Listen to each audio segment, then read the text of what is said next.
और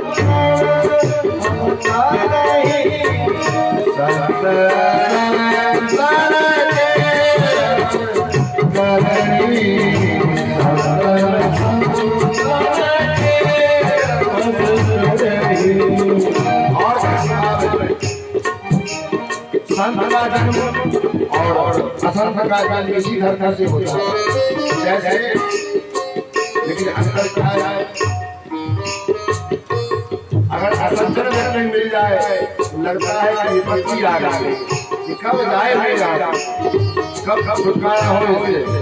लेकिन संत मिल जाए और संत जाने लग जाए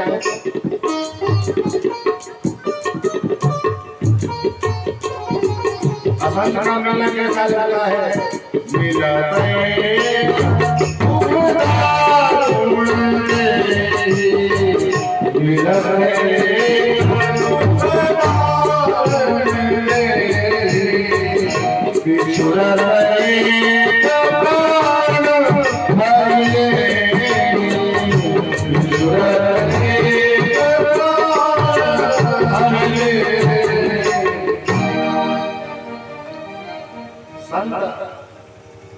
मिल जाए तो लगता है आनंद आ जाए, और जो संत महात्मा दरवाजे से जाने लगते हैं लगता है कलेजा चला जा रहा है, प्राण के चले जाएंगे, ऐसा वियोग होता है।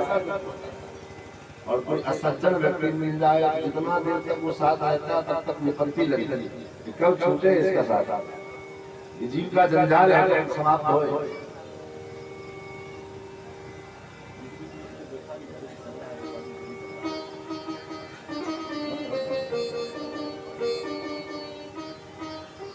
महाराज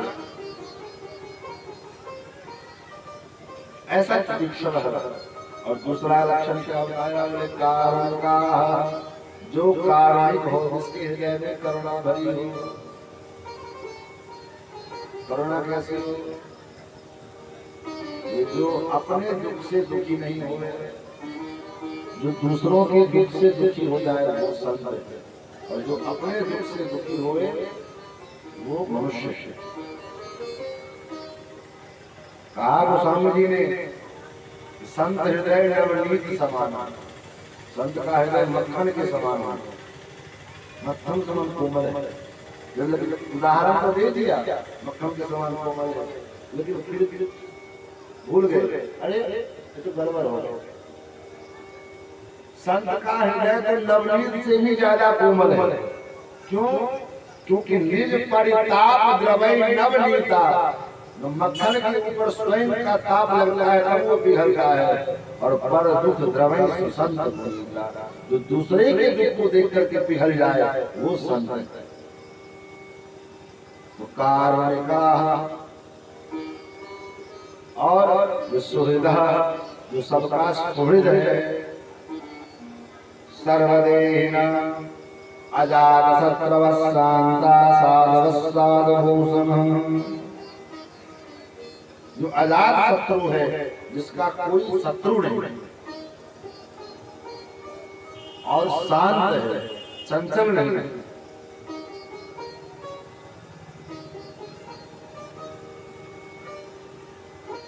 हमारे पुजारी महाराज ये सारे लक्षण में हमको लगता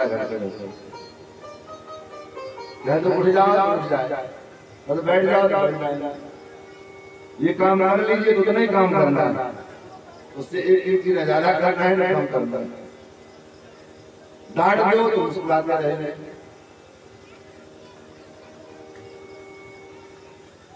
तो ऐसे संत होना चाहिए। और कभी रोने लग जाते हैं, कभी हंसने लग जाते हैं, कभी गीत गाने लग जाते हैं।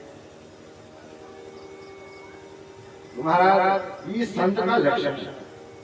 ऐसे साधु अगर मिल जाए, मय्यनन्येन भावेन भक्तिं कुर्वन्ति दृढ़ा, जो मुझ में अनन्यता पूर्वक मेरी भक्ति करते हैं, दृढ़ता पूर्वक। दृढ़ता कैसी होनी चाहिए? जो भगवान हमारी रक्षा करने वाले हैं वो हमारी रक्षा करेंगे, ये दृढ़ विश्वास होना चाहिए। दुर्भाग्य क्या है हमारा, हमको रिक्शे वाले पर विश्वास हो जाता है, तांगे वाले पर विश्वास हो जाता है, टेम्पो वाले पर विश्वास हो जाता है, बस वाले पर भरोसा हो जाता है। यहाँ से दरभंगा जाना हो तो कोई टेम्पो आया, बैठ गए, खत्म है। एक बार पूछा तक नहीं कि भाई कुछ चलाना आता है कि नहीं आता है, कभी देखा भी नहीं चलाते हुए। लेकिन ड्राइवर के सीट में बैठा हुआ है तो निश्चित चलाता है, पूर्ण विश्वास। लेकिन सारे सृष्टि को चलाने वाले भगवान पर विश्वास नहीं, जो सारे विश्व की रक्षा करते हैं, सारे सृष्टि का संचालन करते हैं, परमात्मा हमारा भी रक्षा करेंगे, हमारे भी संचालन करेंगे, इस बात पर में भरोसा नहीं है, विश्वास नहीं। भगवान कहते मैया ऐसे जो भक्त हैं, ऐसे भक्त के साथ भजन करने से, सत्संग करने से, संग करने से मन में बदलाव आता है, मन में परिवर्तन होता है।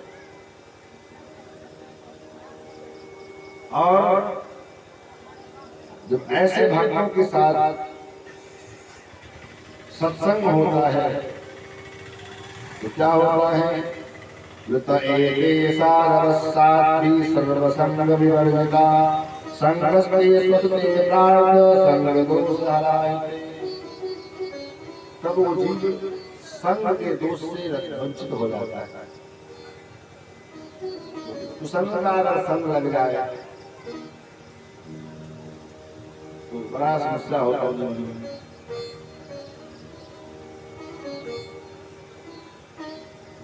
महाराज फिर मैया ने भगवान से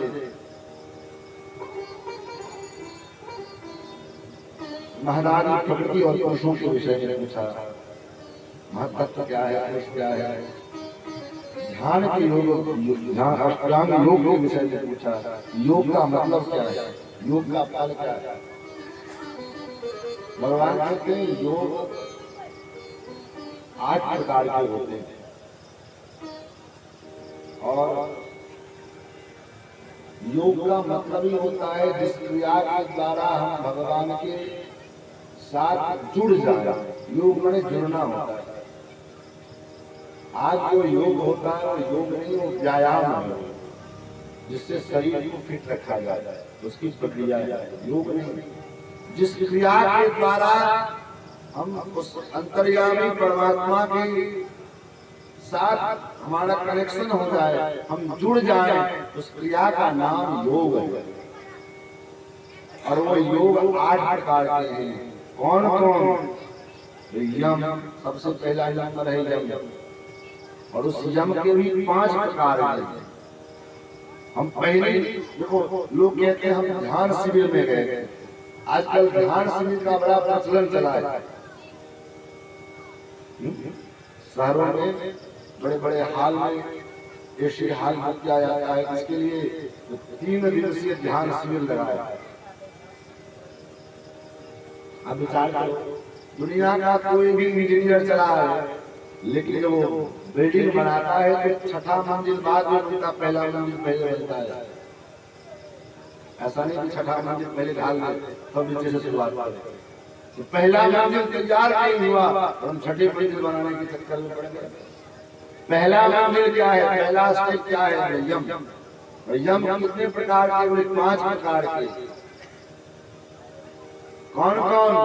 अहिंसा, सत्यमस्तेय, अहिंसा पहला नंबर है। अहिंसा, हम अपनी वाणी के द्वारा भी किसी का हिंसा न करें। वाणी की कौन कहे, मन से भी अगर किसी की हिंसा होगी तो फिर वो अहिंसा नहीं है।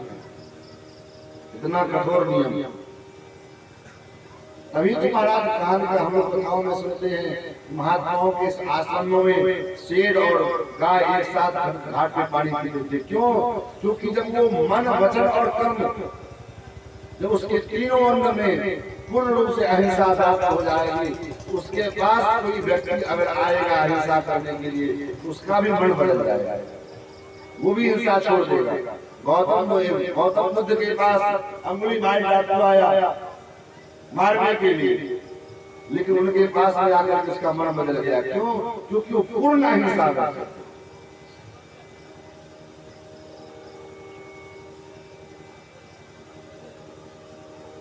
कहने का भाव, पहला स्टेप अहिंसा और उसी का हम पालन नहीं कर पाएंगे। आज जो स्थिति है, आज जो परिवेश है, उस परिवेश में एक नंबर का पहला जो यम है, उसका जो पहला स्टेप है अहिंसा, उसी को हम नहीं पार कर सकते। उसके बाद दूसरा स्टेप है सत्य। जीवन में एक बार भी मन वचन कर्म से हम झूठ नहीं बोले। हो सकता है, संभव है। फिर उसके बाद आस्ते मतलब चोरी, ब्रह्मचर्य, मन वचन कर्म से ब्रह्मचर्य का पालन करना संभव है। तो इसका मतलब अष्टांग योग का प्रथम स्टेप हम पूरा कर नहीं पाते। लोग कहते हैं ध्यान आप करोगे, लोग कहते हैं महाराज ध्यान नहीं होता है। बढ़िया फर्स्ट क्लास गर्मी का सीजन रहता है, एसी चलती रहती है तो बढ़िया नींद आती है, और क्या होता है, ध्यान नहीं होता है। उसी को लोग आंख बंद कर लेंगे। जो स्वाभाविक है, आंख बंद करोगे तो सवेरे सवेरे 4 बजे ऐसे भी नींद आती है। 4 बजे भोरे को सवेरे सवेरे बैठ करके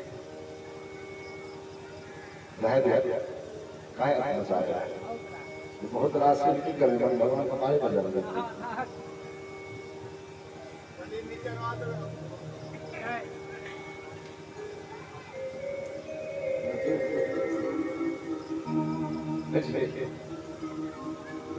सीतारामचंद्र भगवान की जय हो।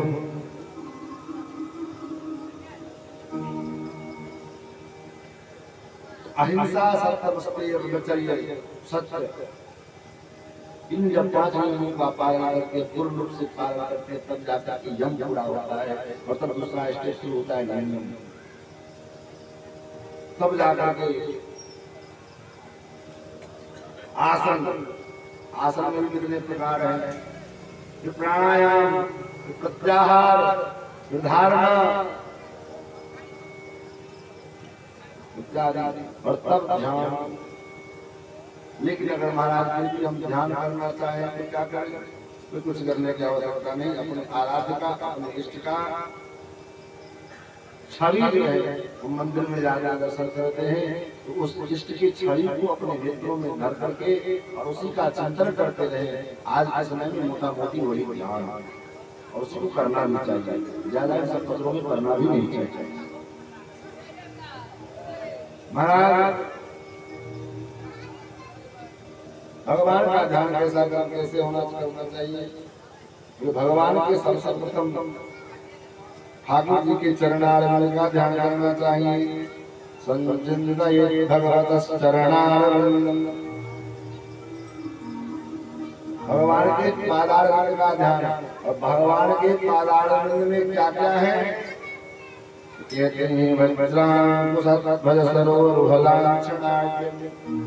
भगवान के पाद तलवे में वज्र, अंकुश, परश, पाश, पट्टी, ध्वज, इन सबका चिन्ह है।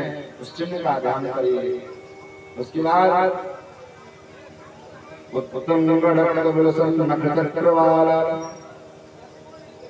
उसके बाद भगवान के पद के नखमणि चंद्रिका का ध्यान, और उसके बाद पाद तल के ऊपर का ध्यान। जैसे गंगा, यमुना, सरस्वती की धारा भगवान के पादारविंद में बह रही हो, कैसे बहती? भगवान के पादारविंद में त्रिवेणी का संगम का दर्शन करते भगवान के पादारविंद का ध्यान कैसे हो जाएगा? महाराज गंगा जी क्या है? सफेद है, श्वेत धारा। गंगा जी की धारा धवल धारा, श्वेत धारा। मानो भगवान की गंगा जी भगवान की पद नखमणि चंद्रिका है, और श्याम वर्ण की धारा किसकी? और यमुना जी की। भगवान के पाद का ऊपर का भाग जो है श्याम वर्ण है, और रक्त वर्ण की धारा सरस्वती की। जो सरस्वती की दिखती नहीं, मेरे भगवान का पाद तलवा भी दिखता नहीं है। इसको दिखता है जो निरंतर भगवान के सन्निधि में रह करके और भगवान के चरण की सेवा करता है। तो सेवा करते करते करते एक दिन ऐसा होता है कि उनके पाद तल का ध्यान दर्शन हो जाता है। वैसे भगवान के तलवे का दर्शन होना संभव नहीं। तो ऐसे भगवान के ध्यान का, उसके बाद भगवान के घुटने का ध्यान, जानुद्वयं दलदलोचनया अनन्या, फिर भगवान के कमर का, भगवान के उदर का, इस प्रकार से भगवान के सभी अंग प्रत्यंग का ध्यान करते हुए, दर्शन करते हुए, और उसके बाद हम क्या करें, ये भगवान की उस छवि को भारी लोचन छवि सिंधु निहारी, भरपेट दर्शन कर लो। ये तरीका है। मंदिर में जो हम दर्शन करने जाते हैं उसकी विधि है। क्या विधि है? बहुत से लोग, हम लोग क्या करते हैं, मंदिर में गए, भगवान के सामने खड़े हो गए और जाते चट से आंख बंद कर दी। जहाँ आंख बंद करना चाहिए वहाँ तो आंख बंद नहीं किया, और जहाँ खोल करके भरपेट दर्शन करना चाहिए वहाँ जाते ही आंख बंद कर दिया। उल्टा हो गया। भारी लोचन छवि सिंधु निहारी, और जब भरपेट भगवान के एक अंग प्रत्यंग का दर्शन हो जाए तब क्या करें, तो जैसे जानकी जी ने किया, क्या किया, लोचन मगराम ही उड़ान, नेत्र के माध्यम से भगवान की उस छवि को अपने हृदय में उतार लो, और दीने पलक कपाट शयन, तब जाकर के नेत्र बंद करके उस स्वरूप को अपने हृदय में धारण करो। ऐसा नहीं कि जाकर सीधे हुल्लड़ से गए भगवान के सामने खड़े हो गए।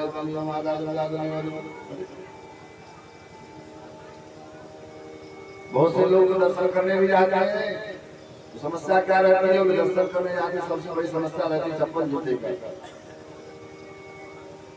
मंदिर में जाते हैं सबसे बड़ा डर लगता है चप्पल जूता को चुरा लेगा। खास करके चप्पल जूता ऐसे जगह रखते हैं कि जहाँ से भगवान का भी दर्शन हो और चप्पल जूते का भी दर्शन हो जाए। ज्यादा नहीं तो पैर के नीचे धर जाए, उसी के ऊपर खड़े हो जाए, जो कि दोष है, अपराध है, नहीं करना चाहिए। और एक बार भगवान को देख करके कहेंगे, त्वमेव माता च पिता त्वमेव त्वमेव बंधु च सखा त्वमेव, तब तक याद आ गया कि कहीं कोई चप्पल तो नहीं ले गया, स्थिति चल रहा है, त्वमेव बंधु च सखा त्वमेव त्वमेव सर्वं मम देहि। तो यही बेईमानी है, ध्यान नहीं, ये प्रदर्शन है, ये दर्शन का ये ध्यान नहीं है। महाराज जब इस विधि से हम भगवान का दर्शन करते हैं तो क्या होता है, श्री मैत्री जी महाराज कहते हैं कि हासं हरेण वनता किल लोक तीव्र शोकासु सागर विशेषण मत्पिदार। जब इस विधान से भगवान का दर्शन करते हैं तो हमारे जीवन के जितने शोक के अश्रु हैं वो सारे अश्रु सूख जाते हैं, समाप्त हो जाता है, और जीवन में आनंद का समय, आनंद का लहर आ जाता है।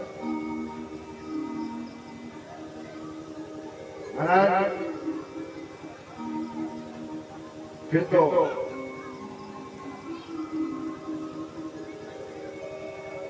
भगवान ने भक्ति योग का वर्णन किया, भक्ति योग की महिमा बतलाई, भक्त कैसा होना चाहिए, भक्त का लक्षण क्या है।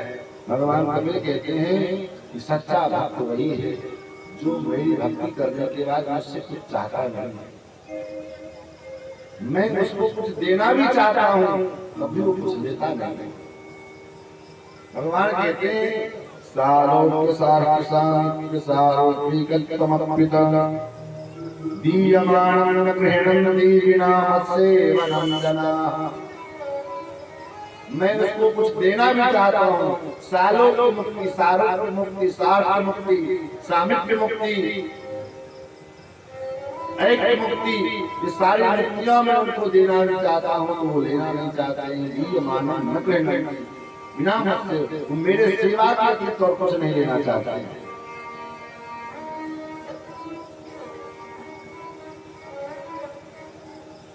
भगवान उसके बाद देह में आसक्त जीवों के साथ नरक में कैसा व्यवहार किया जाता है ये सुनाया, और उसके बाद गर्भ में जीव की क्या दशा होती है, जब जीव गर्भ में आता है तो इसकी स्थिति क्या होती है, इसका वर्णन श्री भगवान कबीर कहते हैं कि कललम ते करात्रेण पंचरात्रेण मुत्कुदम।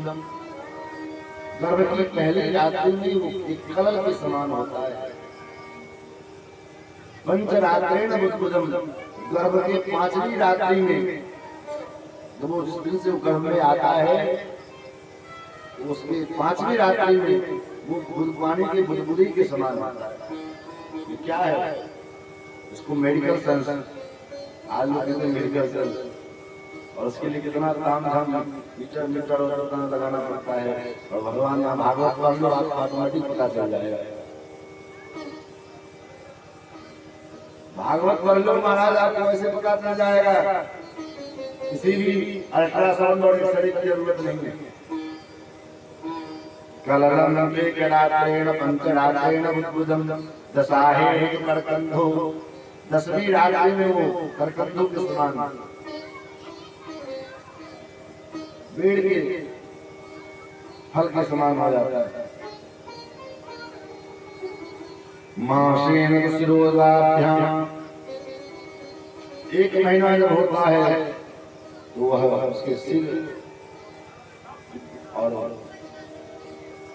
चिन्ह आ जाता है, सिर पैदा हो जाता है। 3रा महीना लगने लगते नख लोम चर्म सब आ जाते हैं। चतुर्भिर्धार सप्तह, 4था महीना लगने 7 धातुएं तैयार हो जाती हैं। तब चर्म मांस रुधिर मेद मज्जा धातु, ये 7 धातुएं हैं, ये सब तैयार हो जाते हैं। और 5वां महीना लगते उसको पंचभीर क्षुद्रभव, उसको भूख प्यास लगने लगती है, सुधा लगने लगता है, प्यास लगने लगती है। और 6वां महीना लगते सर्वजरायणाम वीतक्षो ब्राह्मण के दक्षिणे, 6ठा महीना लगते ही वह माता के दक्षिण कोक्ष में आकर के घूमने लगता है, दाहिने हाथ में। और माता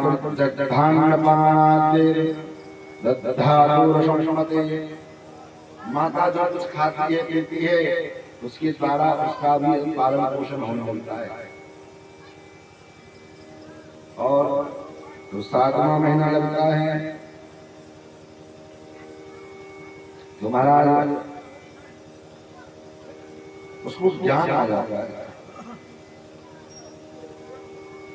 और 7वें महीने के बाद फिर वो भगवान से प्रार्थना करने लगता है। 7वां महीना मिल गया, 8वां महीना मिल गया, कभी कहता है मुझे बाहर निकालो, कभी कहता है रहने दो, कभी कहता है भगवान हे प्रभु मुझे इस नरक से बाहर निकालो। इस बार मैं बाहर जाऊंगा तो अब जग जाय भजो चक्रपाणी, हे चक्रपाणी मैं इस बार बाहर जाऊंगा तो मैं इतना भजन करूंगा, इतना भजन करूंगा कि दोबारा मैं इस गर्भ में आऊंगा ही नहीं। भगवान सोचते ये वादा तो कर रहा है कि बाद में मुकर न जाए, इसलिए भगवान क्या करते बोले ठाकुर जी स्टाम्प पेपर पर मुहर लगा देते हैं।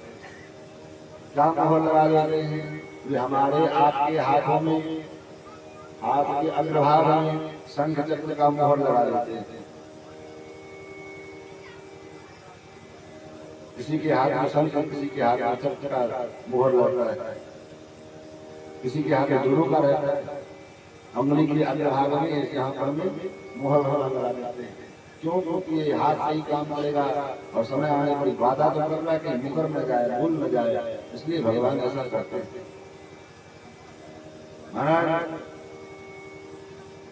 ये भगवान मुहर लगा देते हैं, इसलिए शास्त्रों में मर्यादा बनाया गया, शास्त्रों में नियम बनाया गया। जो सवेरे सवेरे उठो तो क्या करो?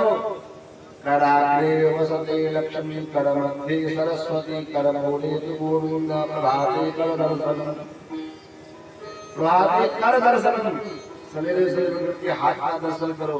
क्यों? जो हाथ को देखोगे तो अपने उंगली के अग्रभाग में भगवान के द्वारा लगाए गए शंख चक्र का जो अंकन आपको नजर आएगा, हो सकता है आपको ज्ञान आ जाए कि मैंने भगवान से वादा किया था।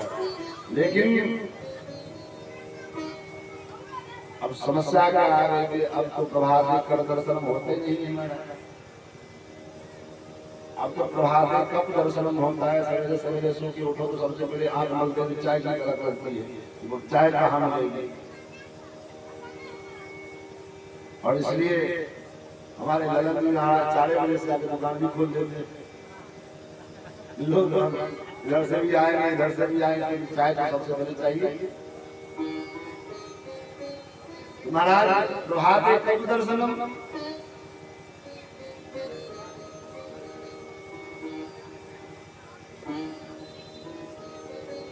अब वो भूल गया, पद्धति समाप्त हो गई। परिणाम क्या हो गया? मैंने जो भगवान से वादा किया था हमने भूल गए। क्या हुआ? आए थे हरि भजन को ओटंग लगे कपास। भगवान से यही वादा करके आए थे कि आपका भजन करेंगे, लेकिन ओटंग क्या लगे? बोले कपास में लग गए। एक खड़ेरिया था और उसके पास एक खेत था, उसमें कपास का पेड़ लगाया। बढ़िया कपास का पेड़ छोटा छोटा निकला। उसने विचार किया कि भेड़ खरीद के ले आएंगे, तो भेड़ के बाल से और इस कपास को मिला करके बढ़िया कंबल बनाएंगे और बाजार में बेचेंगे तो बढ़िया पैसा मिलेगा, बढ़िया फायदा होगा।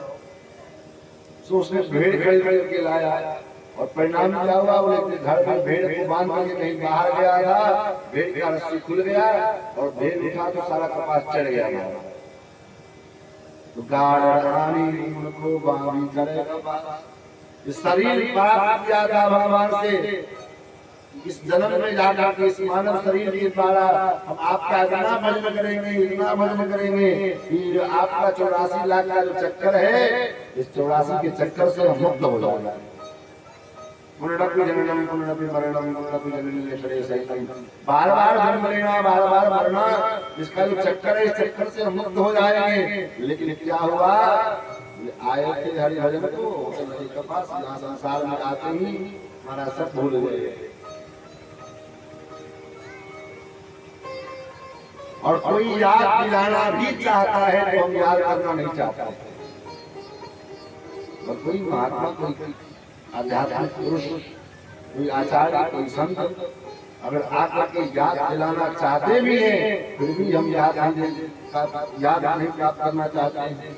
फालतू के समय में ताश भाजने, जुआ खेलने के समय व्यतीत कर देते हैं। ताश भाजने के समय बहुत से लोग अभ्यास ताश खेलने का बैठ जाएंगे। अब महाराज वो चलता रहेगा, वो बगल से कुछ भी आफत आ जाए उठने का नाम नहीं। आप अभ्यास करो, आप घर घर के कार्य में हम दिन रात समय में बिताते जा रहे हैं। लोग सोचते कि हम बहुत से लोग तो महाराज टाइम को पास कर रहे हैं, हम टाइम पास कर रहे हैं। टाइम आप पास नहीं कर रहे, टाइम आपको पास करता जा रहा है। आते जाओ निकलते जाओ। लोग कहते हैं महाराज समाज बनाते हैं, हैप्पी बर्थडे का जो सेलिब्रेशन करते हैं, लेकिन ये सदी में दुख मनाना चाहिए। तो किस बात का? तो हम मृत्यु के इतने निकट चले गए, हमारे जीवन का इतना आयु निकल गया हमारे हाथ से और हम कुछ नहीं कर पाए। महाराज माता गांधी ने कहा, प्रभु मैं समझ गई आपके इस देश का सार क्या सार है। मैया कहती हैं, अहो बतो सपतो तो गरियां यज्ञ बापे वर्तते नाम तुभ्यम। मैंने यही निष्कर्ष निकाला है आपके प्रवचन का, आपके पूरे उपदेश का, जिसके जिह्वा के अग्रभाग में आपका नाम निरंतर निरस्तरित होता रहता है। भले वो चांडाल ही क्यों ना हो, लेकिन वो सबसे श्रेष्ठ है। भले कोई ब्राह्मण बना करे, तो ब्राह्मण होने के बाद भी उसके जीवन में भक्ति नहीं है, उसके जीवन में सत्संग नहीं है, उस ब्राह्मण से श्रेष्ठ वो चांडाल है जो भगवान का भजन करता है, भगवान की भक्ति करता है। महाराज उसके बाद चतुस्थ स्कंद में चौथे स्कंद में मनोज महाराज की आकृति का चर्चा करते हुए कहते हैं, आकृति का विवाह ऋषि नाम के पिलापति के यहाँ पर हुआ और उनके यहाँ साथ भगवान यज्ञ नारायण प्रकट हुए। बोले यज्ञ नारायण भगवान की जय। यज्ञ नारायण भगवान दक्षिणा देवी के साथ प्रकट होने में यज्ञ से पत्नी दक्षिणा, कोई भी हम यज्ञ करें और दक्षिणा न हो तो यज्ञ को अधूरा मान लिया गया है, क्योंकि यज्ञ दक्षिणा भगवान की पत्नी का नाम है। फिर एक बेटी का नाम अशोची, जिसका विवाह दक्ष प्रजापति के साथ हुआ है। दक्ष प्रजापति के यहाँ 16 कन्याओं का जन्म हुआ। सबसे छोटी कन्या जिसका नाम सती है, उसका विवाह भगवान शंकर से हुआ है। विनोदी ने पूछा, महाराज मैंने सुना है ससुर दामाद पे कुछ खटपट हो गए? बोले हाँ। तो क्या खटपट हुआ?